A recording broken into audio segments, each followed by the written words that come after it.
السلام علیکم ورحمۃ اللہ وبرکاتہ۔ میرے دوستو، ہمارے آقا کریم حضرت محمد مصطفیٰ صلی اللہ علیہ وسلم تمام انسانوں، فرشتوں اور جنات کے اور تمام مخلوق کے لیے رسول بن کر تشریف لائے ہیں۔ قرآن پاک میں بہت سارے مقام پر جن و انس کا لفظ اکٹھے استعمال کیا گیا ہے کہ حضور علیہ الصلاۃ والسلام جس طرح انسانوں کے لیے نذیر ہیں، اسی طرح جنات کے لیے بھی نذیر ہیں، اور نذیر کا معنی ہے ڈرانے والا۔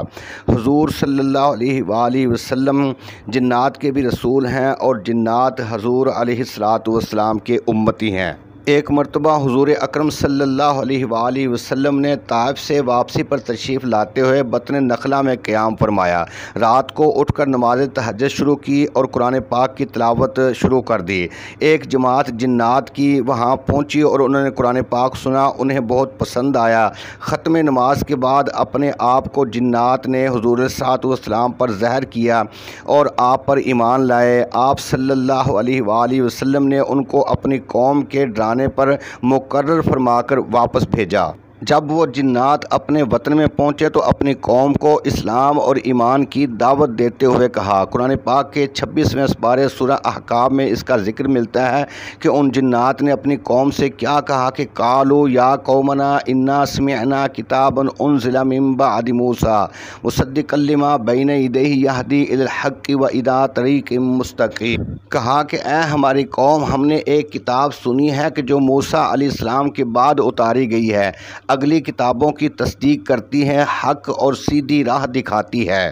یا قومنا اجیبوا داعی اللہ وآمنوا بہ یغفر لکم من ذنوبکم ویجرکم من عذاب علیم۔ اے ہماری قوم، اللہ کی طرف دعوت دینے والے کا پیغام مان لو، یعنی کہ اللہ کے رسول کی بات مان لو اور اس پر ایمان لاؤ کہ وہ تمہارے کچھ گناہ بخش دے اور تمہیں دردناک عذاب سے بچا لے۔ بطن نخلہ میں جو جنات قرآن پاک سن کر حضور علیہ الصلاۃ والسلام پر ایمان لائے تھے، ان کا واقعہ سورہ جن میں اس طرح بیان کیا گیا ہے کہ قل اوحی الی انہ استمع نفر من الجن فقالوا انا سمعنا قرآنا عجبا یہدی الی الرشد فآمنا بہ ولن نشرک بربنا احدا۔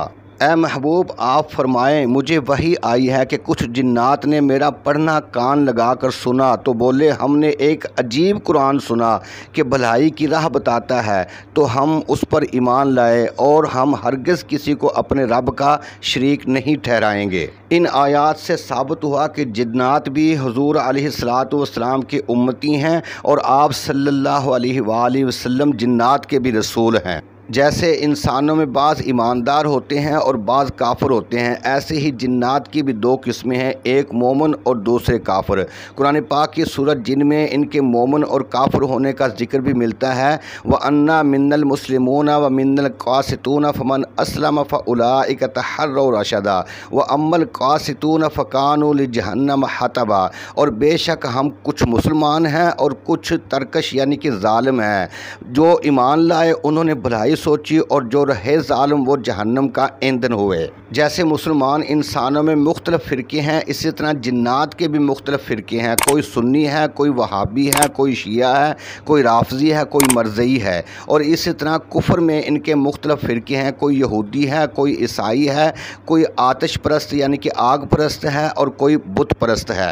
عام طور پر جنات کی خوراک وہ ہڈی ہے جو ہم گوشت کھا کر ہڈی کو پھینک دیتے ہیں، یہ ہڈیاں جنات اٹھا لیتے ہیں۔ اللہ تعالیٰ اپنی قدرت کاملہ سے ان ہڈیوں پر پھر سے نیا گوشت پیدا فرما دیتا ہے جسے جنات کھاتے ہیں، اور گوبر ان کے جانوروں کی خوراک ہے۔ جتنے دانوں سے وہ گوبر بنا ہوگا اتنے ہی دانے اللہ تعالیٰ ان کے جانوروں کے واسطے دوبارہ زہر فرما دیتا ہے جو وہ کھاتے ہیں۔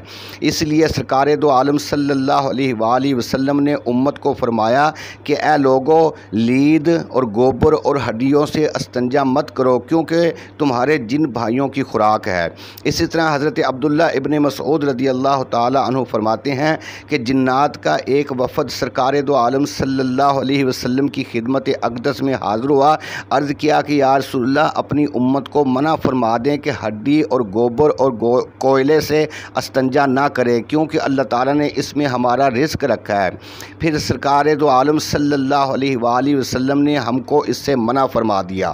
حاشیہ جلالین میں آتا ہے کہ جنات کی 3 اقسام ہیں۔ ایک قسم جنوں کی وہ ہے جن کے پر ہوتے ہیں اور ان پروں سے اڑتے ہیں۔ دوسری قسم سانپ اور کتوں کی شکل پر ہوتے ہیں۔ تیسری قسم جنوں کی جو ایک جگہ قیام کرتے ہیں اور پھر وہاں سے کوچ کر جاتے ہیں۔ حاشیہ جلالین میں آتا ہے کہ مسلمان جنات کے متعلق اختلاف ہے۔ بعض نے فرمایا کہ مسلمان جنات کو ایمان کی برکت سے صرف جہنم سے نجات دلا کر مٹی کر کے فنا کر دیا جائے گا۔ یہی مذہب امام ابو حنیفہ رحمۃ اللہ تعالی علیہ کا ہے۔ باقی تینوں ائمہ کرام کے ہاں کا قول ہے کہ مسلمان جنات میں داخل ہوں گے اور جنت کی نعمتیں استعمال کریں گے، جبکہ تیسرا قول یہ ہے کہ مسلمان جنات جنت میں داخل نہیں ہو سکیں گے بلکہ جنت کے گرد ہی جنات رہیں گے جہاں پر ان کو کسی بھی طرح کی کوئی تکلیف نہیں ہوگی۔ سرکار مدینہ صلی اللہ علیہ وسلم کی برکت سے مدینہ منورہ کے جنات مسلمان ہو گئے تھے۔ ابن عساکر نے اپنی تاریخ میں ذکر کیا ہے کہ ایک شخص پیشاب کرنے کے لیے ایک ویران جگہ پر گیا، وہاں سانپ دیکھا، اس کو قتل کر دیا۔ وہ سانپ دراصل ایک جن تھا۔ جنات اکٹھے ہو گئے اور اس آدمی کو قتل کرنا چاہا تو کسی جن نے مشورہ دیا کہ فلاں شیخ کے پاس لے چلو اور اس سے فتویٰ پوچھو۔ بس جنات اس آدمی کو اس شیخ کے پاس لے گئے۔ اس نے واقعہ پوچھا، جنات نے سارا واقعہ بیان کیا۔ شیخ نے پوچھا کہ یہ مقتول جن کس صورت میں ظاہر ہوا تھا، تو انہوں نے کہا کہ سانپ کی صورت میں۔ شیخ نے کہا کہ میں نے لیلۃ الجن میں حضرت محمد رسول اللہ صلی اللہ علیہ وسلم سے خود سنا ہے کہ آپ نے فرمایا کہ جو جن اپنی غیر صورت پر قتل کیا گیا اس کے قاتل پر کچھ نہیں، لہٰذا اس آدمی کو چھوڑ دو۔ پھر جنات نے اس آدمی کو چھوڑ دیا۔ بہقی شریف میں نقل کیا گیا ہے کہ حضرت عمر بن عبدالعزیز رضی اللہ تعالی عنہ مکہ معظمہ کی طرف جا رہے تھے کہ راستے میں ایک سانپ مرا ہوا دیکھا۔ آپ نے اس کو کپڑے میں لپیٹ کر دفن کر دیا۔ اس کے بعد ایک کہنے والے کی آواز سنی جو کہہ رہا تھا، رحمک اللہ یا سارا کو، یہ سارا کا یہ مرنے والے جن کا نام ہے کہ تجھ پر اللہ تعالیٰ کا رحم ہو۔ پھر کیا کہا کہ میں گواہی دیتا ہوں کہ میں نے سید عالم صلی اللہ علیہ وسلم سے سنا ہے، آپ فرما رہے تھے کہ اے سارا کا، تو فلاں جنگل میں مرے گا تو تجھے میری امت کا ایک بہترین انسان دفن کرے گا۔ حضرت عمر بن عبدالعزیز رضی اللہ تعالی عنہ نے پوچھا، خدا تجھ پر رحم کرے، تو کون ہے؟ تو اس نے کہا کہ میں ایک جن ہوں اور یہ مرنے والا بھی جن ہے جس کا نام سارا کا ہے۔ ہم دونوں جنات کی اس جماعت میں شامل تھے جنہوں نے حضور صلی اللہ علیہ وآلہ وسلم سے بیعت کی تھی۔ ان میں سے سب انتقال کر گئے، ایک میں اور ایک یہ سارا کا، دونوں جن باقی بچے تھے۔ اور مجھے اچھی طرح یاد ہے کہ سرکار دو عالم صلی اللہ علیہ وسلم نے فرمایا تھا کہ اے سارا کا، تیری موت ایک جنگل میں آئے گی اور تجھے میری امت کا ایک بہترین شخص دفن کرے گا۔ حضرت عبداللہ ابن مسعود رضی اللہ تعالی عنہ فرماتے ہیں کہ میں چند صحابہ کرام کے ساتھ سفر کر رہا تھا کہ راستے میں ایک سانپ قتل کیا ہوا ملا۔